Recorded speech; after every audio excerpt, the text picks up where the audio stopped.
Daang-daang motorista ang naperwisyo ng malawakang pagbaha sa Marcos Highway kagabi. Habang mahigit 1,000 taga Antipolo Rizal naman ang inilika sa mga evacuation center dahil sa masamang panahon.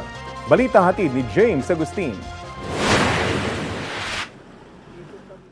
Pasado alas 11 na kagabi, mataas pa rin ang baha sa bahaging ito ng Marcos Highway sa Antipolo. Dahan-dahan ang mga motorista sa pagdaan. Ang isang motorsiklo isinakay na sa rubber boat. Dahil walang masakyan, marami ang napilitang sumuong sa baha. Sina Princess at Merbeline na galing Cainta, nagtiyaga sa paglalakad para makauwi sa kanilang mga bahay. Sobrang pagod nga po. Ngayon lang po kasi kami nakauwi sa galing trabaho. Taste lang. Galing pa sa trabaho tayo. Tapos basa.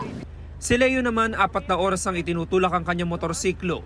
Makalusot lang sa baha. Masyadong mahirap po, alampas motor dito hanggang tuhod. Yung baha, kaya perwisyo talaga.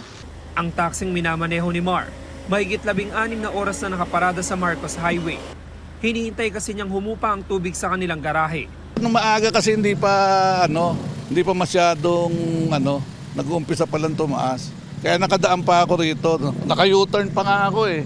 Sa labas ng isang subdivision, kitang-kita ang pagdaloy ng tubig. Pinasok na raw ng baha ang unang palapag ng ilang bahay. May part pang lampas tao, tapos minsan dito yung iba po. Hanggang dito po yung Dito mga residente lumikas Opo, nasa evacuation center. Mabilis na tumaas yung tubig. Yes po kanina, ang bilis nga po eh. Kasi simula nung mababa pa to kanina. Tapos nung mga alas 4 na ata yun, tumaas na po na tumaas. Hanggang kagabi, sinusuyod ng mga otoridad ang ilang lugar, dala-dala ang rescue boat. Sa tala ng Antipolo CDRRMO, 15 barangay sa lungsod ang naapektuhan ng pagbaha.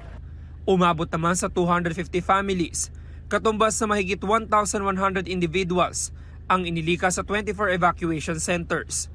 Nagtayo ng mga modular tent para sa mga evacuee. James Agustin, nagbabalita para sa GMA Integrated News.